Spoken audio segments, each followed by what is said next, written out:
Hello, Cinco de Mayo. It is May 5th, 2020, 11:15 a.m.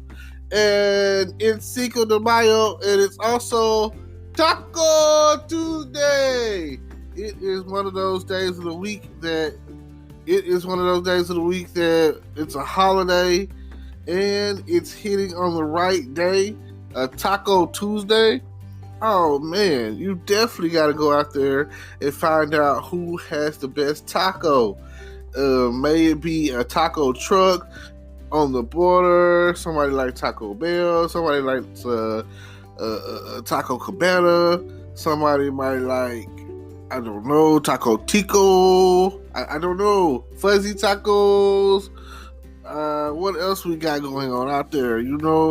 Maybe you got a friend that makes the best tacos, like Yvette off of Baby Boy. She's gonna get in there and she's gonna cook, she's gonna clean, she's gonna make them tacos. And today is definitely that day. And tacos, it's already Taco Tuesday, so tacos are usually cheap. So, hey, you have no reason not to get you some of this fine cuisine. Oh, man. It don't got to be a taco. It could be a burrito, or it could be a quesadilla, or it could be anything that is from the La Familia culture of the Hispanics, because this is their day. And like I say, feel free. If you're old enough, all of my over 21s out there, keeping it grown and sexy, with some nice mojitos or nice Coronas or Modelo or Dos Equis or, oh man, my favorite, some margaritas. Like I say, happy hour, that's where it's at. So show up and pull up for some nice. You could probably go get it for about $3 somewhere on a happy hour tip.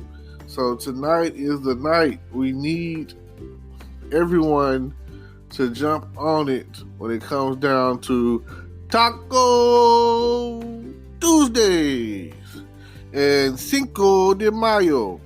Now, I'm definitely gonna be out there with all of my gatos and sombreros. Yeah, you know what I mean? Because I'm that dude. And I'm definitely looking for some nice mamacitas and senoritas. And hey, if you that girl, we're going to have to make it muy caliente.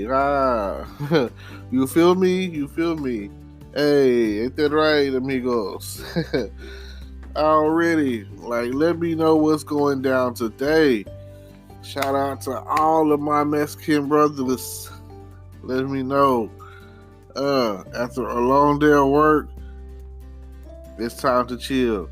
Gotta have you a cold one and a nice meal. So, like I say, but seriously though, if it wasn't for the Hispanic culture, they are like the best at what they do. They bring in jobs and do work that a lot of us aren't willing to do. Down the street from my house, we have a tire shop. They are some of the best in town. I can't think of the name of the tire shop, but if you're from here, the one down the street from Church's Chicken on New Austin Road, there, that's where you go to get you some tires here in Texarkana. If you need your car fixed, everybody knows who Pee-wee is over off of Robinson Road, over there by the post office. And it used to be Shockley's, but now it's called Escobar's. And a lot of people don't even know the name of it, but they just be like, put my car in the shop. And that's usually where they go. He is one of the best in town, when it comes down to it. And I've been taking my car there for years. Every time something goes wrong, he can pretty much figure. There's one thing he will do. First, he gonna find out what the problem is, and then he gonna find out what the parts are, and then he gonna tell you what the labor is. And hey, that's pretty what he is. Hey, cut and dry. It's gonna be fair. You know what I'm saying? If he say he can fix your car, he will fix your car. If he say he can't fix your car, he's like, I can't do it. It's just what it is. It's like, honesty. So I dig that. If you want some air in your tires, you got the guys up the street. I go to them pretty much. Because once you get some tires from them, especially like I can use tires, you know what I'm saying? So if I get some used tires over there, it seems like it lasts a lifetime. Like, you don't have to really worry about getting any more tires after the fact. So yeah, because I've gotten tires on some cars and they took me where I needed to go. I could go pretty much anywhere, in town, out of town, on the highway or wherever I needed to go with those tires. They're real reasonable. I can't really say. I know that if you go over there for about $40 on the high end, if you got $40, you can get you a tire. You can probably negotiate it down, depending on what kind of tire it is and how good a good tire. $40, good tire. I've even gone over there and for like $100 tires all around if they had a set of the tires that I was looking for. So yeah, which ultimately might be a thing that I do here recent, here in the near future or whatever, instead of trying to go get some brand new tires from discount tires. And like I say, I've always wanted to learn more Spanish. I feel like the teachers that I had in high school didn't really push the issue. My first year Spanish teacher, she wasn't certified. So, and where I come from, they say that if the teacher isn't, certified or accredited or whatever, they can't really fail you. So you're pretty much guaranteed to get an A in there. So that's cool for the moment, but in the long run, you're thinking to yourself like, I kind of want to learn this, So I don't know. Maybe at some point I'll get a Rosetta Stone and figure it out. So that way, when it comes down to it and they're speaking, I can be able to understand what the hell they're saying.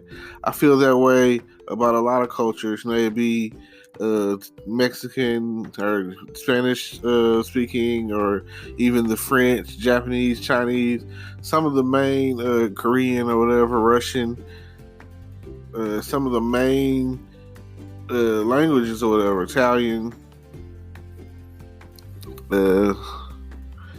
even Hindu speaking. So I feel like if you cover some of the foundationary, so because like majority of the world has like a Spanish dialogue to it,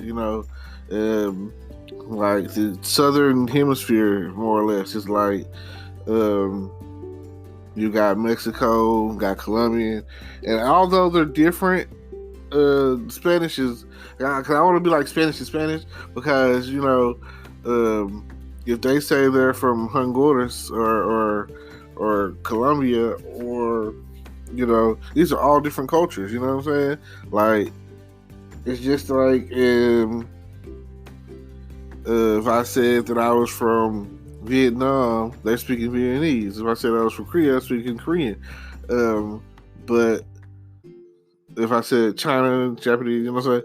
It's like, it's all different. They're, they to us, they, you probably can't even tell if I lined up a bunch of Asians and put them side by side.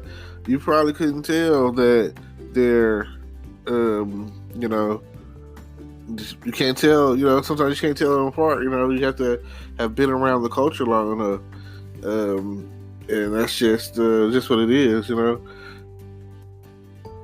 Now it's just pure ignorance because you just don't know. You know, that's just like if someone spoke Yiddish. You know, some of y'all don't even know what that is. You know, and I want to say Yiddish is like that's what the Hebrew speaking Hebrew or something like that or whatever, and we'll be back after a quick break. Hey there, welcome to Good Advice Giver. First, we want to start by saying a massive thank you for tuning in today. Whether you're a long-time listener or you're joining us for the first time, we're truly grateful to have you here. We know you've got a lot of options when it comes to podcasts, so the fact that you're spending your time with us means the world. So thank you. That's right. We're excited to have you with us because here on Good Advice Giver, we cover just about everything.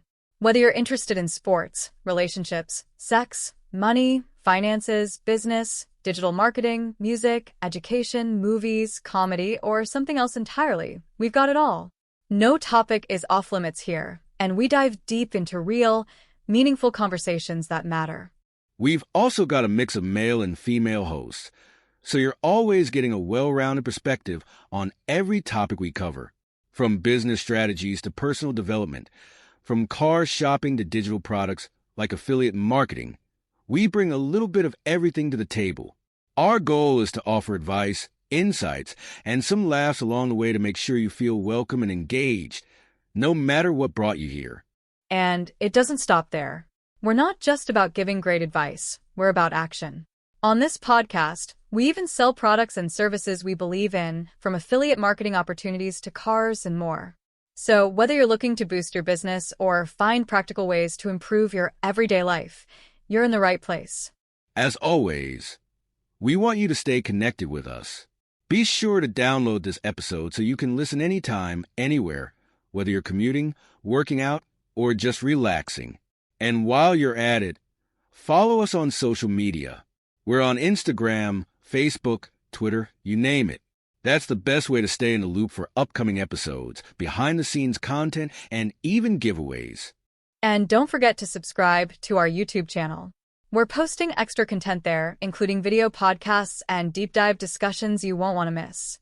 Be sure to like, comment, and subscribe, and let us know what topics you want to hear more about. Lastly, check out the link below in the description for exclusive offers, resources, and more ways to connect with us. We're here for you, and we can't wait to bring you more valuable content. Thanks again for tuning in to Good Advice Giver. Let's get started.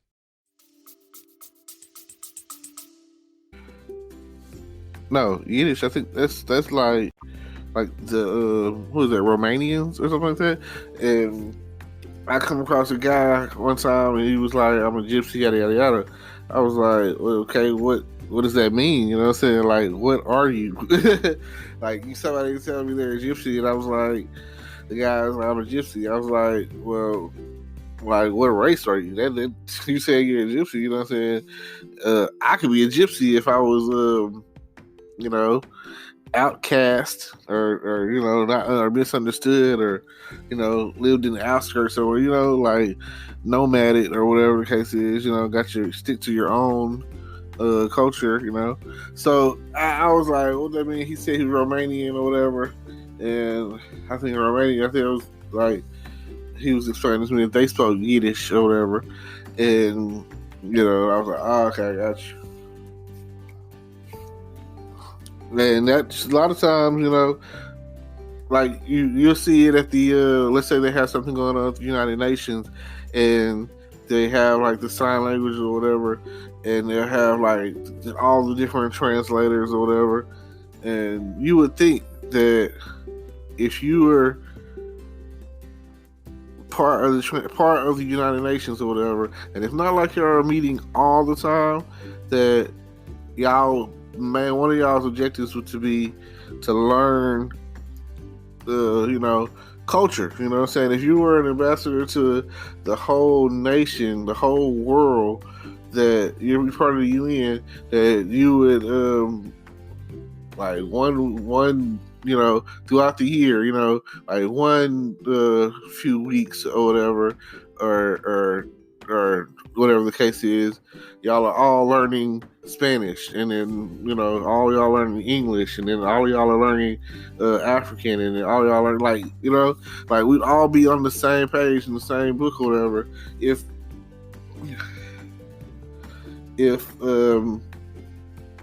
the ambassadors and translators and stuff were, I don't say forced, but like we should always be learning.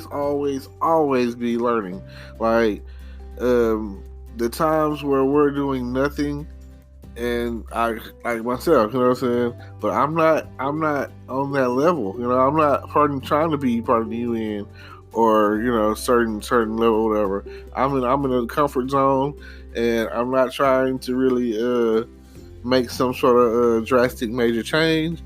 But if you are, say, a president or a senator or a governor, you know what I'm saying? If you are an elected official, you're high up ranking, and you have like what the decisions you make affect millions, then yes, you know what I'm saying? You should not stop going to be educated. Like if you get a job, let's say being a president is a job, being a senator is a job, but you're working for the benefit of the people, you should still be getting educated, like you're only there for a max, as a president, a max of 8 years, so in that time as a president, you should be to learn some different languages. You should come out of the White House knowing how to speak Spanish, French, Chinese, Japanese, you know what I'm saying? All the key languages or whatever. You should, like, by the end of your first 2 years in office, you should come out being able to speak the basic dialogues that are out there, like you don't have to even. It's not about perfecting it, but there are college students that they go a summer abroad to different countries, and that's 2 months. So if a summer abroad is you're going doing that 2 months or whatever, and you're supposed to, by the time you come back, you're supposed to be able to, be able to observe their culture and their language or whatever, and know how to speak whatever culture that you observe language. So if you're in office, and then you're supposed to be the better of us, maybe even the best of us. You're supposed to be better, that's why we're electing you. You feel like at the end of the day, like, oh man, this person is better than the norm. He's leading the free world. He's the leader of the free world, and he represents us as a country, and it shouldn't be, that's it, like, oh man, I should not come across college students, high school students, and maybe even middle school students that know more languages than you, or just, I'm tired of having, like, when we elect the presidents or whatever, they should have to pass certain tests, they should have to be of a certain level of intelligence, like, sometimes I feel that I don't know where they get these Republican candidates from. Like, the last couple of Republican candidates that we've had in office, I don't even think they can read. They're making up words, and it's about shaking hands, and money and power. Like, why? Certain jobs require certain levels of education. I can't go out there and apply and get a job and bullshit my way through it. Why should a president be able to do that? That's what I don't understand. Like, it just come across as like this really ignorant, really stupid, and like you blue bloods, you know. It's like, what are you guys doing? It's like, I really look at it from a standpoint of measuring out from, I'm just go with the 90s.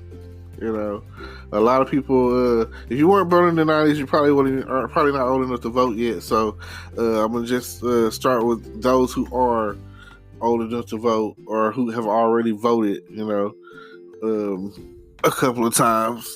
Like, if you were old enough to vote in the 2008, then, you know, okay, cool. Those are the people I'm targeting right now. Oh, that's who I'm talking to right now.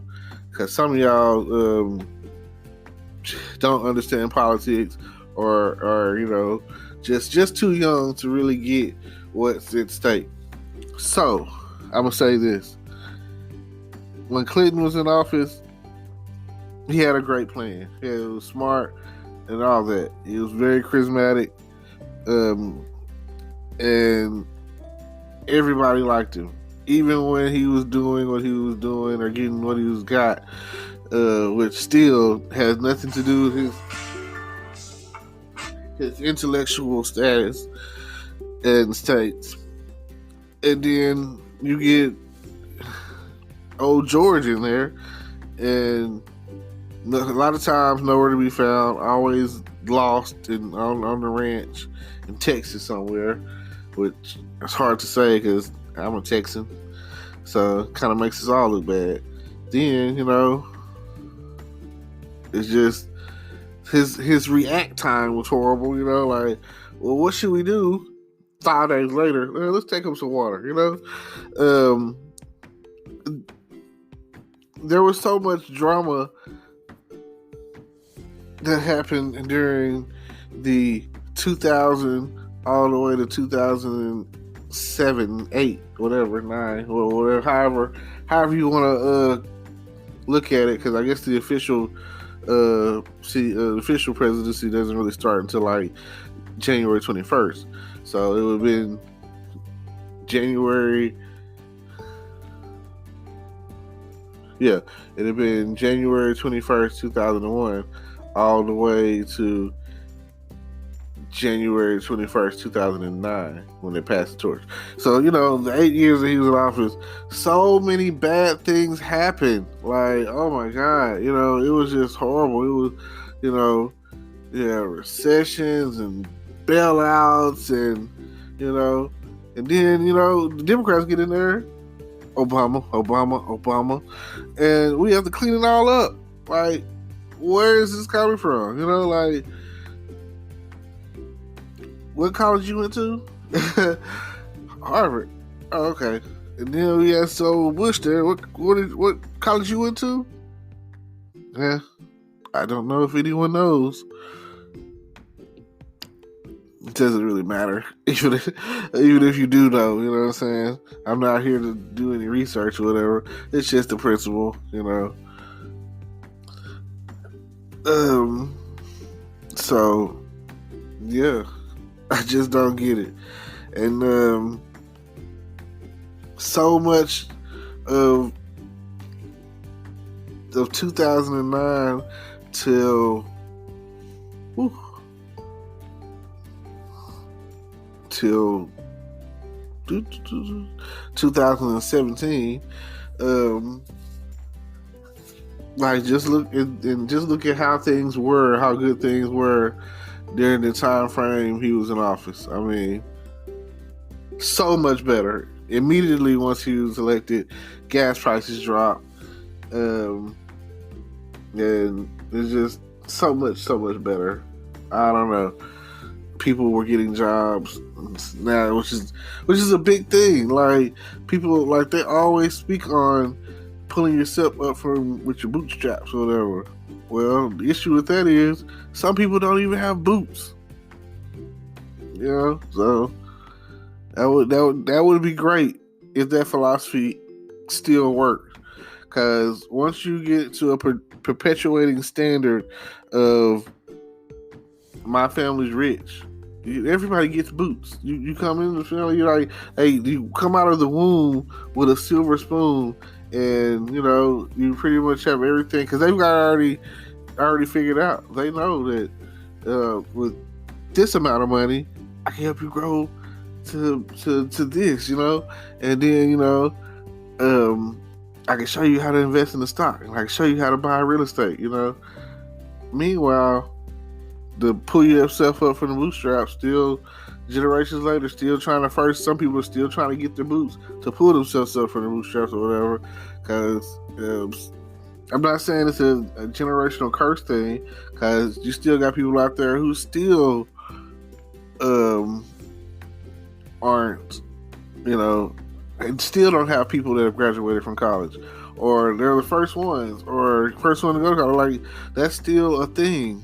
I remember when I first went to college, that was still a thing or whatever. But now, these new generation of kids or whatever, they're getting like spoiled stupid. So I don't know if they're gonna have the same views about things that we value.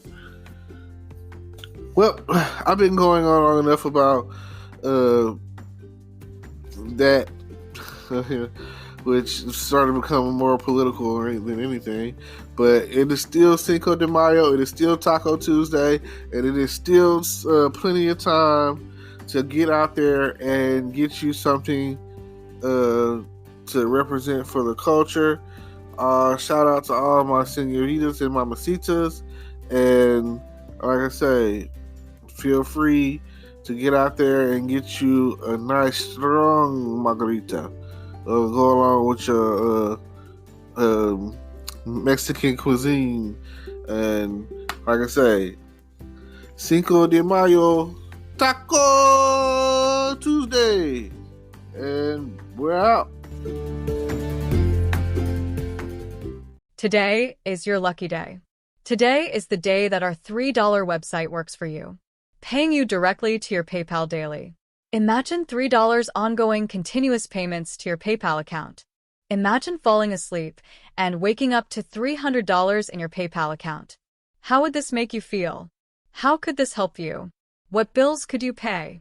What kind of fun could you have? What does that retirement look like now? All for a one-time payment of $3. This website is DFY done for you, fully built and completely hosted, and never stops collecting payments for you. You have spent $3 on coffee on a regular, but that coffee won't help you create multiple streams of income. Click the link below.